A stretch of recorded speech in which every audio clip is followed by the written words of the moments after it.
Bonjour, toujours dans le cadre de la matière de microbiologie générale destinée aux étudiants de première année sciences alimentaires. Nous allons voir aujourd'hui la dernière partie du chapitre bactériologie portant sur le métabolisme bactérien. Le métabolisme d'une cellule constitue l'ensemble de réactions chimiques se produisant à son niveau. Il englobe les réactions de dégradation donnant naissance à des molécules organiques simples avec libération d'énergie. C'est le catabolisme et d'autres réactions réunissant ces molécules pour donner des macromolécules. Cette biosynthèse nécessite un apport d'énergie, c'est ce qu'on appelle l'anabolisme. L'énergie provient de la lumière, dans le cas des bactéries phototrophes, et provient des réactions d'oxydation des substances chimiques, dans le cas des bactéries chimiosynthétiques, ou bien chimiotrophes. Ces réactions nécessitent l'intervention de catalyseurs biologiques, ce sont les enzymes. La dégradation des nutriments permet donc d'obtenir de l'énergie, souvent sous forme d'ATP, et de métabolites avec la production de déchets cellulaires qui seront excrétés à l'extérieur du cytoplasme. Les métabolites seront utilisés comme intermédiaires pour la biosynthèse de macromolécules et ces dernières seront utilisées comme composants cellulaires ou dans d'autres fonctions telles que la mobilité cellulaire ou le transport cellulaire.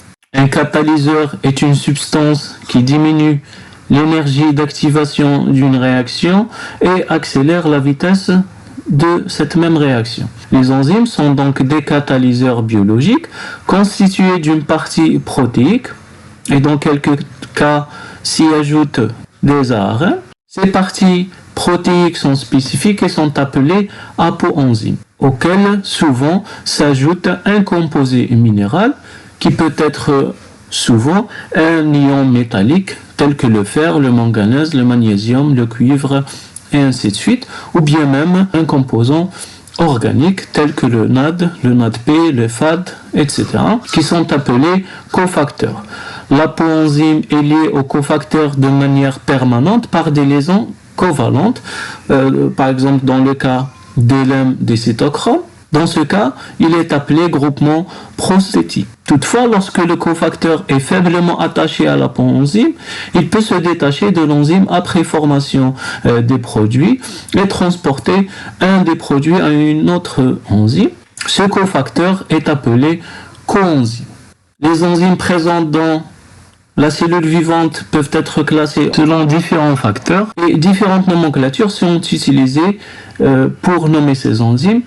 Et on les distingue soit par le nom du substrat qu'elles dégradent, par exemple les protéases dégradent les protéines, les uréases dégradent l'urée, les cellulases dégradent la cellulose, ou bien par rapport à la localisation cellulaire, on les distingue en exoenzymes et endoenzymes, ou bien on les distingue selon le type de réaction catalysée, notamment pour cette dernière classification, elle donne 6 classes d'enzymes.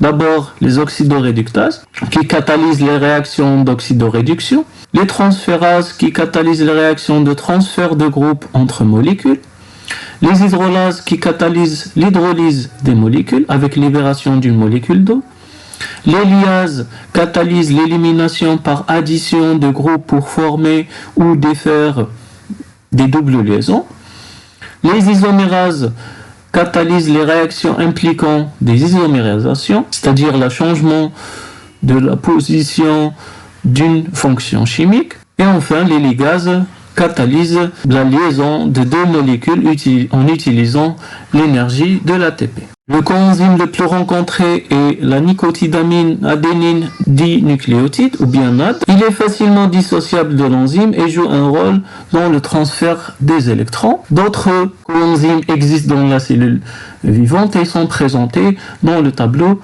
suivant. Une réaction enzymatique est formée de deux phases.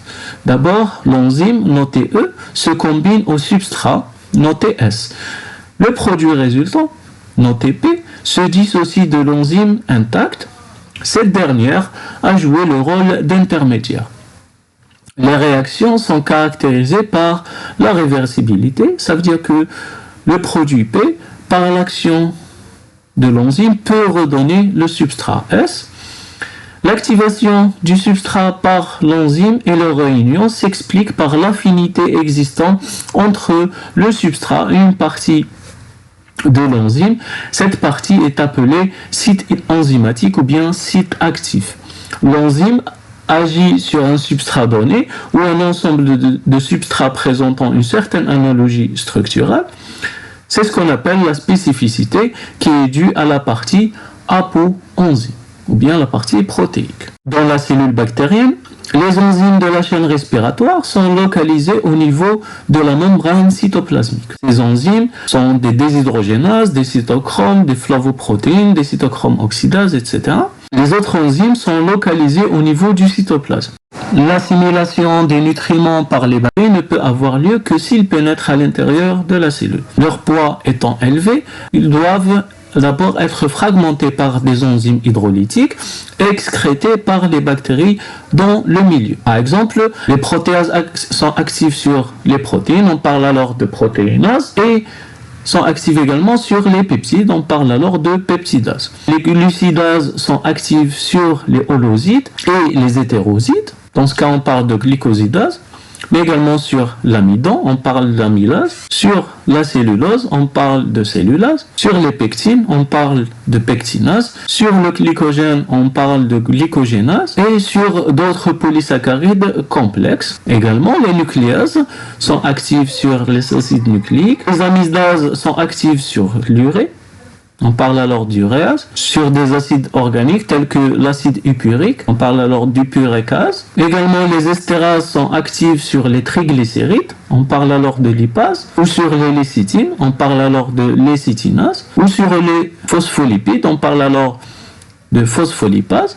Et de manière générale, les nutriments doivent traverser le peptidoglycane par diffusion ou sur des récepteurs et franchir la membrane plasmique chez les bactéries à gram positif et la membrane externe à travers les porines et le peptidoglycane, toujours par diffusion ou sur récepteur, et la membrane plasmique chez les bactéries à gram négatif. Pour ce faire, les bactéries ont développé des systèmes de transport actifs car la diffusion passive ne pourrait s'opérer que trop lentement pour satisfaire aux besoins du métabolisme bactérien. Ces moyens de transport actifs sont des protéines membranaires servant de récepteurs spécifiques pour les divers substrats, des enzymes assurant l'apport énergétique nécessaire au transfert transmembranaire. Ce dernier système porte le nom de perméase. L'énergie chez les bactéries a deux origines, la lumière ou l'oxydation des substrats chimiques. L'énergie produite est stockée sous forme chimique, sous différentes formes, essentiellement l'ATP, mais également sous la forme d'autres molécules organiques, telles que le phosphoïnol pyruvate ou PEP et l'acétyl-CoA. Chez les chimiotrophes, l'énergie est libérée lors de réactions chimiques d'oxydoréduction où les nutriments cèdent des électrons et de l'énergie. Ces électrons sont reçus par les coenzymes et l'énergie est stockée sous forme de molécules énergétiques telles que l'ATP. Comme nous l'avons vu précédemment, selon la source d'énergie de carbone et d'électrons, il existe 4 classes nutritionnelles ou bien types trophiques chez les bactéries. D'abord les photoautotrophes ou photolithotrophes qui utilisent la lumière comme source d'énergie et le dioxyde de carbone comme principale source de carbone, avec les minéraux comme source d'électrons. Ensuite, les photohétérotrophes ou photoorganotrophes utilisent la lumière comme source d'énergie, mais ils sont incapables de convertir le CO2 en sucre. À la place, ils emploient des composés organiques tels que des alcools, des acides gras, des acides carboxyliques et des glucides comme source de carbone et d'électrons. Ensuite, les chimio-autotrophes ou bien chimiolithotrophes se servent du CO2 comme principale source de carbone.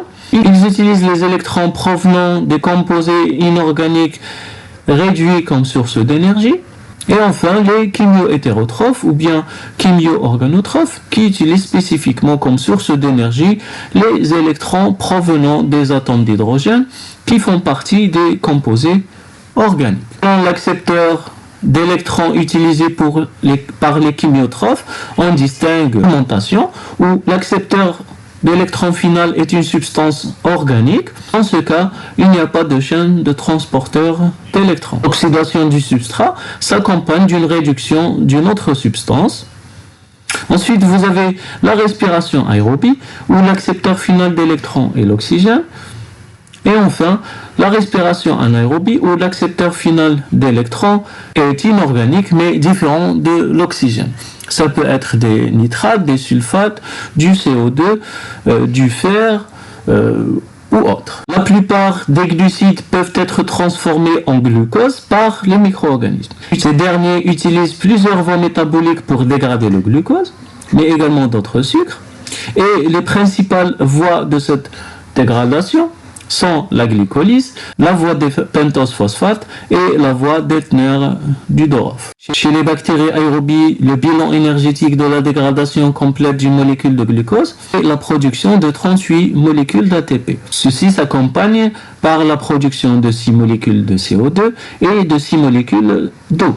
Le dioxygène est l'accepteur final d'électrons de la chaîne respiratoire. Les bactéries anaérobies, l'accepteur final d'électrons est une substance organique. Ici peut être un acide organique, par exemple l'acide lactique dans la fermentation lactique, comme ça peut être une autre molécule, comme des alcools, par exemple l'éthanol dans la fermentation alcoolique. Maintenant, nous allons voir la première voie de dégradation du glucose, qui est la voie d'Emden-Hoff-Nass, voie des exosdiphosphates, tout simplement la glycolyse.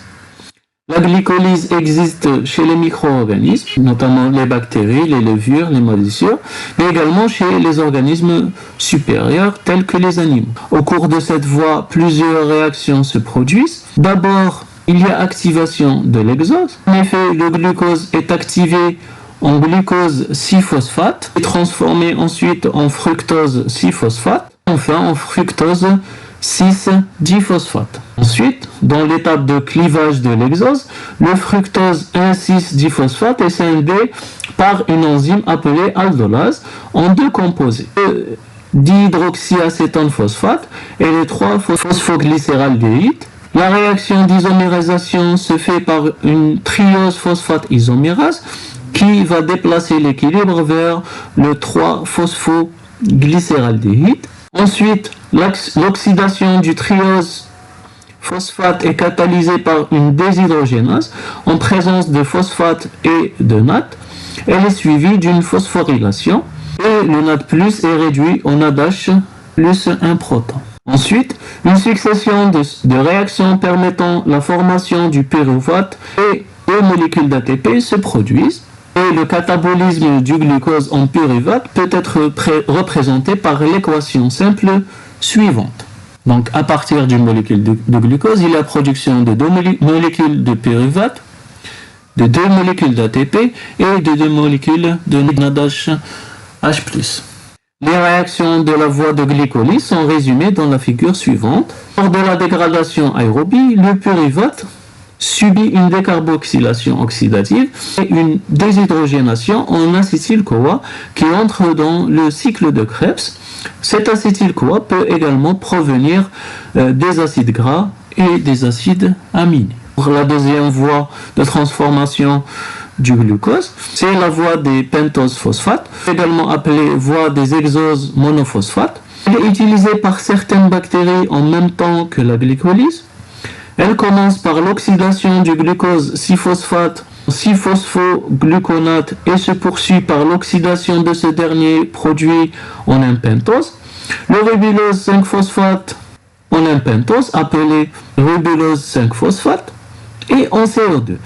Ce rubulose 5-phosphate est alors converti en un mélange de sucre phosphate à 3 et à 7 carbone. Deux enzymes clés interviennent dans cette voie, la transcétolase qui catalyse le transfert d'unité à 2 carbones d'une cétose et la transaldolase qui transfère un groupe de 3 carbones du cédoheptulose 7-phosphate au glycéraldéhyde 3-phosphate. Cette voie des pentose phosphates permet la conversion de 3 glucoses 6-phosphate en 2 fructose 6-phosphate, un glycéraldéhyde 3-phosphate et 3 molécules de CO2.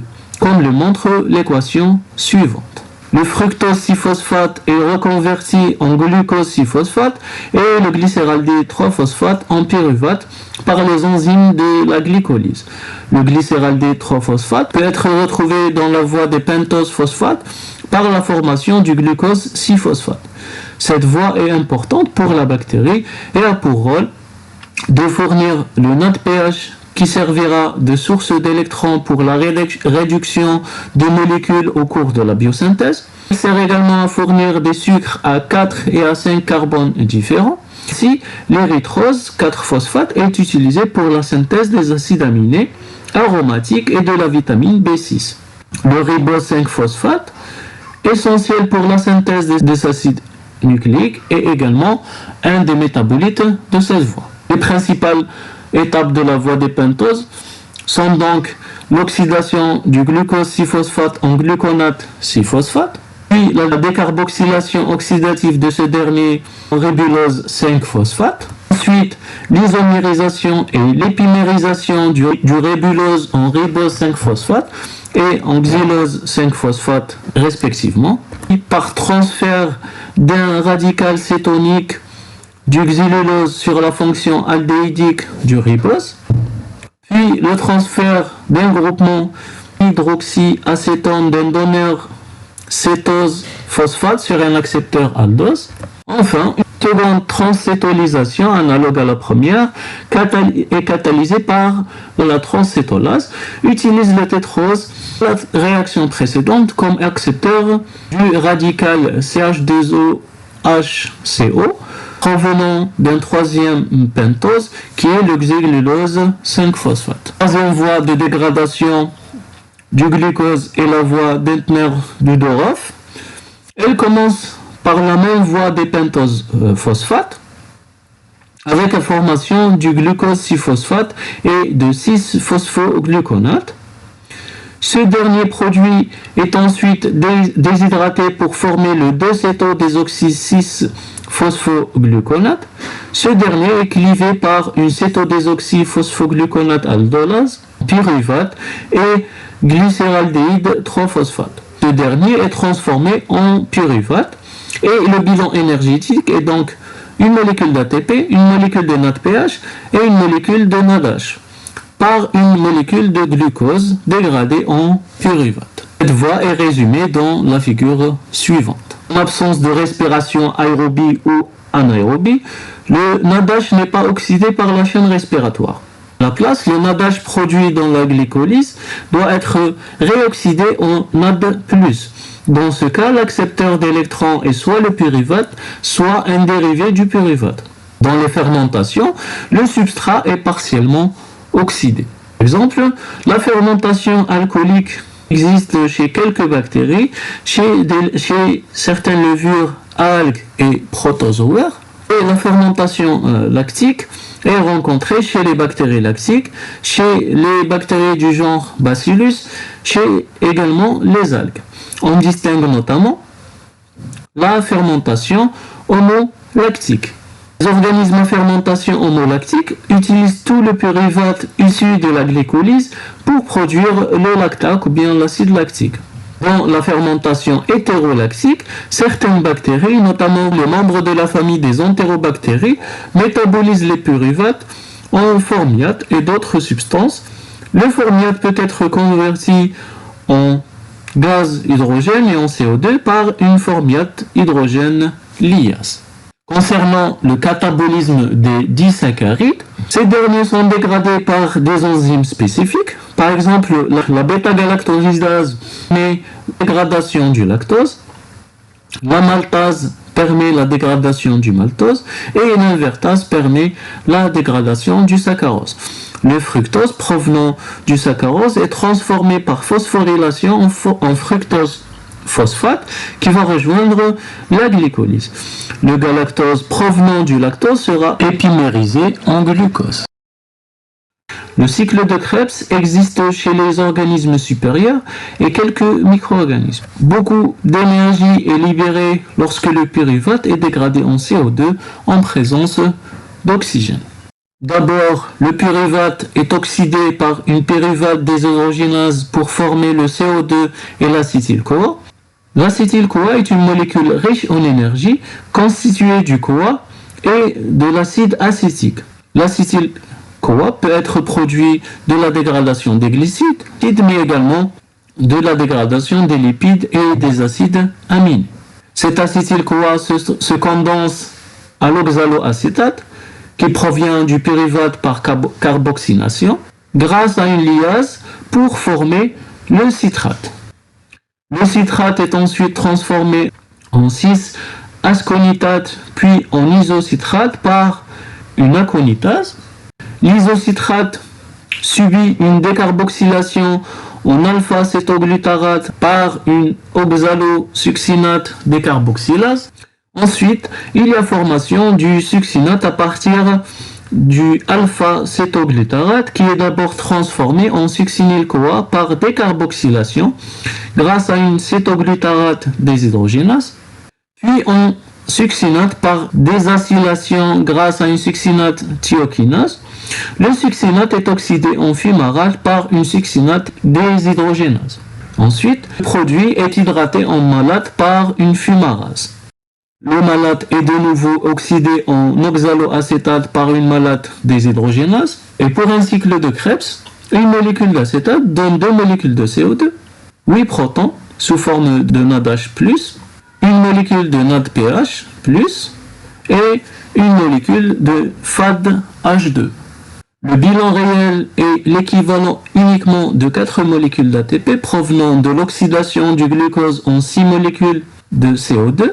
En effet, la plus grande partie de l'ATP produite provient de l'oxydation du NADH et du FADH2 dans la chaîne de transfert des électrons. Chez la bactérie, la chaîne de transfert des électrons impliquée dans la respiration fait partie de la membrane cytoplasmique.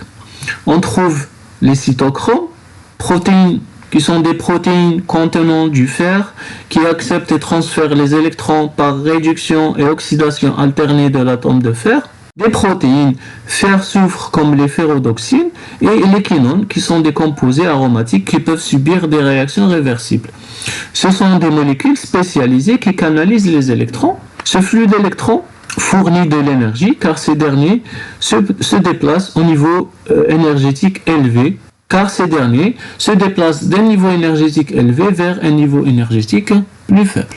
L'oxydation du NADH+ est catalysée par la NAD déshydrogénase et ces deux atomes d'hydrogène sont captés par le FAD des flavoprotéines qui décuplent. Les protons sont expulsés dans le périplasme et les 2 électrons sont cédés aux protéines ferrodoxines. 2 protons sont alors prélevés du cytoplasme par la dissociation d'eau intracellulaire et sont captés par le coenzyme Q, en même temps que les électrons des protéines ferrodoxines. Les 2 atomes d'hydrogène du coenzyme Q sont à nouveau dissociés en protons libérés dans le périplasme et en électrons captés par le cytochrome B. Cette phase se fait en 2 étapes car le cytochrome ne peut pas transporter qu'un seul électron à la fois. Les électrons du cytoplasme B sont transférés au cytochrome oxydase, appelé cytochrome O, et une déshydrogénase va terminer le transport des électrons dans la chaîne respiratoire. Le gaz dioxygène est alors réduit en molécules d'eau. Le schéma suivant résume les réactions de la chaîne respiratoire. Le gradient des protons créé est favorisé par l'arrangement des transporteurs d'électrons et de gaz hydrogène dans la chaîne respiratoire. Il en résulte une accumulation de charges électriques opposées de part et d'autre de la membrane cytoplasmique. Les ions H+ à la face externe sont alors responsables du pH acide et une charge électrique positive, alors que les ions OH- se concentrent en face interne avec un pH basique et une charge électrique négative. Cette différence de charge génère un gradient de pH et un potentiel électrochimique. Ce potentiel de membrane produit la force proton-motrice qui s'exprime en volts. La force proton-motrice peut être utilisée directement pour réaliser un travail, comme nous l'avons vu lors du transport actif. lors de la mobilité également par flagelle. L'ATP est produite dans la chaîne respiratoire par la phosphorylation de l'ADP à partir de l'énergie induite par la force protomotrice. Cette dernière est générée par la variation d'énergie libre d'oxydation des NADH, H+, et d'autres coenzymes réduits. Ce processus est appelé phosphorylation oxydative qui est catalysée par l'ATP synthétase ou ATP synthase qui est intégrée dans la membrane cytoplasmique. Concernant le métabolisme des lipides, les lipides peuvent être dégradés par des lipases en acides gras et en glycérol, présents chez certaines bactéries comme Clostridium et Bacillus, mais également chez certaines levures et moisissures.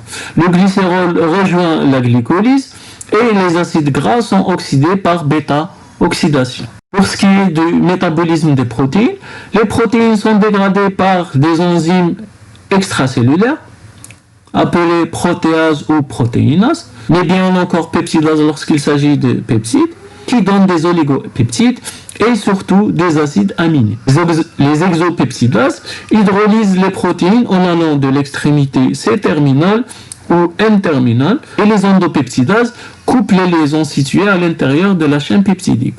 Les acides aminés et les oligopeptides qui sont issus de cette action sont absorbés et ensuite ces oligopeptides sont hydrolysés en acides aminés par des peptidases intracellulaires. Les acides aminés résultants sont soit intégrés à la biosynthèse des protéines, soit métabolisés selon deux principales voies, soit par désamination oxydative qui conduit à la production d'un acide alpha-cétonique et une molécule de NH3, par exemple dans le cas du glutamate qui est transformé en alpha-cétoglutarate, ou également dans l'exemple de l'aspartate qui est transformé en oxaloacétate, ou bien encore l'alanine qui est transformée en pyruvate. La deuxième voie étant la décarboxylation qui constitue une voie majeure de dégradation des acides aminés. En effet, les métabolites obtenus sont souvent des amines volatiles qui sont responsables des odeurs nauséabondes et des putréfaction liées à l'activité métabolique des bactéries. Les prokaryotes photosynthétiques appartiennent aux bactéries. Les bactéries photosynthétiques convertissent l'énergie lumineuse en énergie chimique. Et la plupart de ces bactéries phototrophes utilisent le CO2 comme seule source de carbone et sont dites alors autotrophes. Cependant, certains phototrophes peuvent utiliser le carbone organique comme source de carbone. Elles sont alors dites photohétérotrophes. La photosynthèse est effectuée grâce à la présence de bactériochlorophylles chez les bactéries. Concernant la respiration anaérobie, les bactéries la réalisant possèdent des systèmes de transport d'électrons contenant des cytochromes, des quinones et des protéines, fer, soufre et d'autres protéines. Chez certaines bactéries, comme les bactéries dénitrifiantes, la respiration anaérobie est en compétition avec la respiration aérobie. En présence d'oxygène, la respiration aérobie sera favorisée jusqu'à l'épuisement de ce dernier. D'autres bactéries font la respiration anaérobie obligatoirement, puisqu'elles sont incapables d'utiliser l'oxygène. L'énergie libérée lors d'une respiration aérobie est supérieure à celle d'une respiration anaérobie. Dans l'exemple de la respiration anaérobie par dénitrification, le nitrite et le nitrate jouent le rôle d'accepteurs d'électrons comme le montre la figure suivante. Les macromolécules constitutives des diverses structures bactériennes sont assemblées à partir de leurs sous-unités. Notamment les acides aminés pour les protéines, les nucléotides pour les acides nucléiques, les sucres pour les polysaccharides et glycérol et acides gras pour les lipides. Ces sous-unités peuvent provenir du milieu extérieur, mais de nombreuses bactéries peuvent aussi les synthétiser. Ces synthèses ainsi que la constitution des macromolécules mettent en œuvre des enzymes spécifiques et seules les espèces bactériennes qui synthétisent les enzymes adéquats peuvent synthétiser les sous-unités. Celles qui en sont dépourvues doivent les trouver dans le milieu extérieur, d'où la nécessité pour certaines bactéries de croître sur des milieux riches, par exemple des milieux contenant du sang, du sérum, du soja ou autres sources. Dans d'autres cas, ces besoins sont très nombreux. Les chaînes anaboliques utilisées par les bactéries sont assez nombreuses, mais toutes ne sont pas nécessaires en même temps. En fonction de la composition du milieu, les systèmes de régulation positive et négative des gènes qui codent pour toutes ces enzymes existent et ils sont influencés par la présence ou l'absence de certains substrats, notamment les polymères et les éléments simples et les ions, dans le milieu extérieur. Les voies de biosynthèse se font à partir de 12 métabolites intermédiaires appelés métabolites précurseurs. Ces métabolites précurseurs sont tous synthétisés par une série de réactions qui sont désignées sous le nom de métabolites centrales. Par exemple, chez Escherichia coli, ces réactions sont divisées en 3 groupes. Les réactions de glycolyse, qui contiennent 6 précurseurs, le cycle de Krebs qui contient 3 précurseurs, et le cycle des pentoses phosphates qui contient 2 précurseurs, ainsi que l'acétyl-CoA. Ces précurseurs sont montrés dans le tableau suivant. Quand le glucose n'est pas fourni à la bactérie, il peut être synthétisé selon le processus de gluconéogénèse en utilisant le phosphoénol pyruvate ou PEP. Ce dernier peut provenir de l'oxaloacétate. Les pentoses comme le ribose et les 2-oxyriboses nécessaires à la synthèse des acides nucléiques sont synthétisés à partir des exoses par décarboxylation.